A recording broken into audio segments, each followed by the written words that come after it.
तो देखिए दोस्तों, कल के वीडियो में हम लोग पढ़ लिए थे कि परमाणु क्या होता है, परमाणु के गुण के बारे में कुछ जाने थे। आज हम लोग जानेंगे कि आवेश क्या होता है।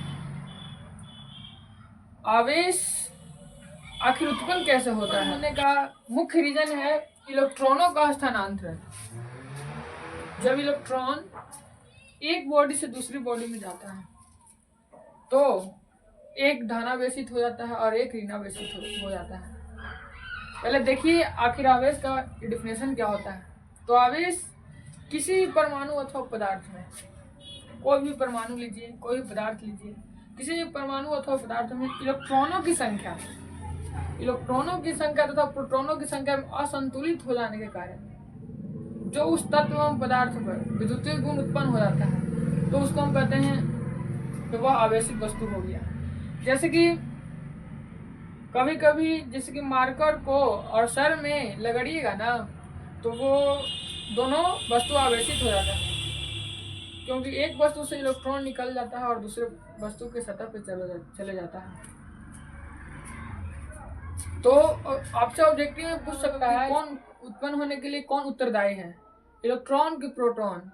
तो आप बोलेगा इलेक्ट्रॉन, क्योंकि प्रोटॉन स्थिर होता है नाभिक में और इलेक्ट्रॉन एक स्थान से एक बॉडी से दूसरे बॉडी पे जाता है, और जिस बॉडी पे जाता है वो अपना संपूर्ण द्रव्यमान लेकर जाता है। और वह चूंकि इलेक्ट्रॉन को होता है माइनस चार्ज, इस चलते जौन बॉडी पे जाता है वह बॉडी भी माइनस चार्ज हो जाता है, उस पर माइनस चार्ज आता है, और जिस बॉडी से निकल कर जाता है वह प्लस चार्ज हो जाता है। तो देखिए डेफिनेशन में वही कह रहा है कि आवेश किसी भी परमाणु अथवा पदार्थ में, कोई तथा पदार्थ लीजिए, इलेक्ट्रॉनों की संख्या तथा प्रोटॉनों की संख्या में असंतुलित करने का मतलब एक कोई में बढ़ जाना इलेक्ट्रॉन और कोई में घट जाना, मतलब कि कोई में इलेक्ट्रॉन की संख्या ज्यादा हो गया और कोई में कम गया। असंतुलित हो जाने के कारण जो उस तत्व एवं पदार्थ पर, मान लीजिए इसको में इलेक्ट्रॉन की संख्या मान लीजिए कि लगड़े, जिसको में से मान लीजिए कि इलेक्ट्रॉन निकल गया और जो जिससे लगड़े उस पर चला गया, तो इससे इलेक्ट्रॉन निकला। क्योंकि इलेक्ट्रॉन का द्रव्यमान होता है 9.1 गुने 10⁻⁻31 kg। तो जब इलेक्ट्रॉन इससे निकलेगा दूसरे वस्तु पर जाएगा तो अपना मास को लेकर जाएगा, और जब मास को लेकर जाएगा तो इसका द्रव्यमान भी घटेगा और यह वस्तु धनावेशित हो जाएगा, और जिस पे जाएगा वह ऋणावेशित हो जाएगा।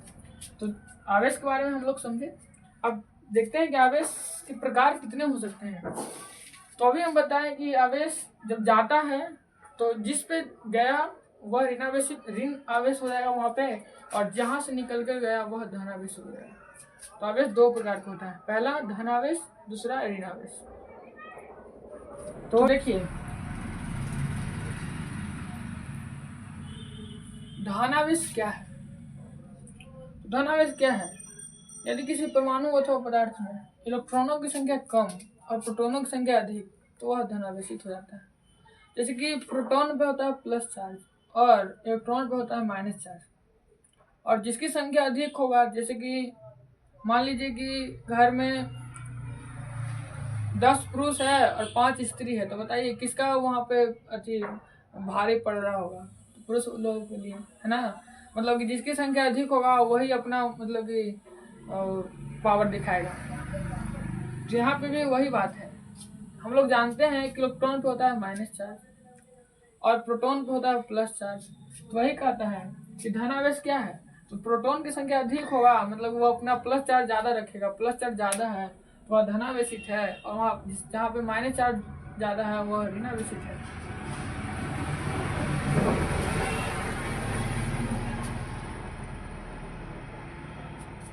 तो धनावेश के यही देखिए परिभाषा होगा।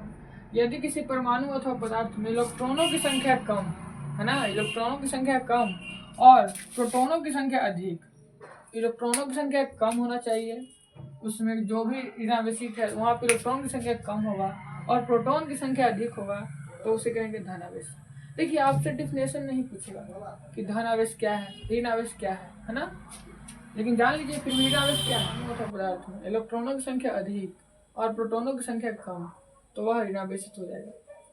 सबसे पहली बात करें कि आपसे कभी भी धनावेश ऋणावेश नहीं पूछता है, पूछेगा कि आवेश के दो मौलिक गुण को लिखें, है ना। तो अब यहाँ पे सबसे अच्छा गुण है कि आवेश संरक्षित होता है, आवेश क्वांटीकृत होता है, आवेश उदासीन वस्तुओं को अपनी ओर आकर्षित करता है, स्थिर आवेश यानी कि रुका हुआ आवेश अपने चारों ओर केवल और केवल इलेक्ट्रिक फील्ड उत्पन्न करता है, लेकिन एक समान से गतिशील आवेश अपने चारों ओर विद्युत क्षेत्र, चुंबकीय क्षेत्र उत्पन्न करता है, लेकिन त्वरित आवेश अपने चारों ओर विद्युत क्षेत्र, चुंबकीय क्षेत्र के साथ साथ विद्युत चुंबकीय तरंग भी उत्पन्न करता है। तो अब यहाँ से MBVI होता है, टॉपिक है कि आवेश के गुण क्या है। तो यहाँ से बोलिएगा आवेश संरक्षित होता है, आवेश क्वांटीकृत होता है, आवेश उदासीन वस्तुओं को अपनी ओर आकर्षित करता है, और आगे है और हम लिखते हैं और बताते हैं। तो देखिए दोस्तों, आवेश एक प्रकार की अदिश राशि है। चौथा गुण है आवेश एक प्रकार की कौन राशि है, तो स्केलर क्वांटिटी है। समान प्रकृति के आवेश एक दूसरे को विकर्षण यानी विकर्षित करती है, और असमान प्राकृतिक आवेश एक दूसरे को आकर्षित करती है। और समान प्राकृतिक और असमान प्राकृतिक कहने का मतलब ये होता है, समान प्राकृतिक कहने का मतलब दोनों या तो प्लस प्लस हो सकता है या दोनों माइनस माइनस हो सकता है। और जो दो चार्ज है, एक प्लस और एक माइनस है, तो एक दूसरे को आकर्षित करेगा, चिपकाएगा। और एक दोनों प्लस प्लस है या फिर दोनों माइनस है, तो एक दूसरे को रिपेल करेगा, मतलब कि चिपकने नहीं देगा। जैसे कि अगर जो कभी भी और जो दो लड़का है उसको में दोस्ती बहुत दूरी पर रहता है, चिपकता नहीं है, लेकिन दो एक बॉय है, मतलब ये वो दोनों अलग अलग प्रजाति के है, वो बॉय है वो गर्ल्स है, तो एक दूसरे से ज़्यादा जल्दी दोस्ती हो जाता है। यही ये दोनों करता है कि दोनों सेम है, माइनस माइनस है, तो कहेगा कि नहीं हम तुमसे दोस्ती नहीं करेंगे। लेकिन यही दोनों एक प्लस होता है और एक माइनस होता है, तो एक दूसरे तुरंत कहता है कि नहीं, तुरंत दोस्ती कर ले, तुरंत चिपक जाता है। तो आगे गुण देखते हैं। देखिए दोस्तों, आगे 7वां पॉइंट है स्थिर आवेश। स्थिर आवेश अपने चारों ओर केवल और केवल विद्युत क्षेत्र उत्पन्न करता है, मतलब जो रुका हुआ आवेश है अपने चारों ओर केवल इलेक्ट्रिक फील्ड उत्पन्न करता है। हम बताएंगे कि इलेक्ट्रिक फील्ड क्या है, अगला वीडियो में बताएंगे कि इलेक्ट्रिक फील्ड क्या है। और गतिशील आवेश मतलब कि एक समान रूप से चल रहा है, समान रूप से गतिशील आवेश अपने चारों ओर विद्युत क्षेत्र के साथ साथ चुंबकीय क्षेत्र भी उत्पन्न करता है, मतलब कि एक समान से गतिशील आवेश इलेक्ट्रिक फील्ड के साथ साथ मैग्नेटिक फील्ड भी उत्पन्न करता है। और त्वरित आवेश अपने चारों ओर विद्युत क्षेत्र उत्पन्न कर ही करता है, साथ ही साथ चुंबकीय क्षेत्र भी उत्पन्न करता है, साथ ही साथ विद्युत चुंबकीय तरंग यानी कि इलेक्ट्रोमैग्नेटिक वेव भी उत्पन्न करता है। ये इलेक्ट्रोमैग्नेटिक वेव क्या है, विद्युत चुंबकीय तरंग क्या है, दोनों में क्वेश्चन पूछता है बिहार बोर्ड। तो जैसे कि आप लोग देखे होंगे विद्युत चुंबकीय तरंग कहते हैं मतलब लाइट। कभी जब वज्रपात होता है यानी ठनका उनका कहीं पे गिरता है, तो ऊपर से जब गिरता है तो देखते होंगे एकदम बिजली आ रहा है, वो वही होता है विद्युत चुंबकीय तरंग। जैसे वो त्वरित रूप में होता है, त्वरित कहने का मतलब एक्सेलरेशन मोशन में होता है, वो उसका लगातार वेग बढ़ते रहता है। जैसे जैसे नीचे आता है उसको पृथ्वी का होता है माइनस चार्ज और उस पर होता है प्लस चार्ज, जैसे जैसे नीचे आता है घिसता है उसका स्पीड बढ़ते रहता है। इस चलते वह विद्युत क्षेत्र भी उत्पन्न करता है अपने चारों और मैग्नेटिक फील्ड भी उत्पन्न करता है, और साथ ही साथ इलेक्ट्रोमैग्नेटिक वेव भी उत्पन्न करता है। तो आज के लिए इतना ही, और कुछ बचा हुआ है देखिए। आवेश का ऐसा मात्रक क्या होता है, तो कूलाम। इसको तो हर बच्चा याद रखता है, साथ ही साथ ये भी याद रखिए क्योंकि क्यू और फॉर्मूला होता है IT। तो बताइए, एम्पेयर का होता है, आई की विद्युत धारा का होता है ऐसा मात्रक एम्पेयर, और समय का होता है सेकंड। इसीलिए इसको एम्पेयर इंटू सेकंड भी कर सकते हैं, यहाँ से एम्पेयर इंटू सेकंड हो जाएगा। सेकंड का आप मिनट भी कर सकते हैं, एम्पेयर इंटू मिनट भी कर सकते हैं, और एम्पेयर इंटू आवर भी कर सकते हैं।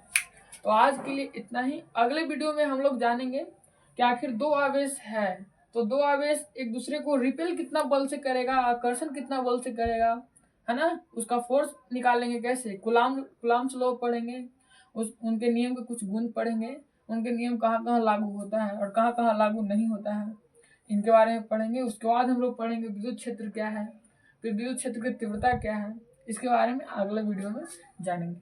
आज के लिए इतना ही। अगर वीडियो आपको पसंद लगे तो दोस्तों के पास शेयर जरूर करें, और हाँ, अच्छी तरह से पूरे वीडियो फुल रूप से देखें।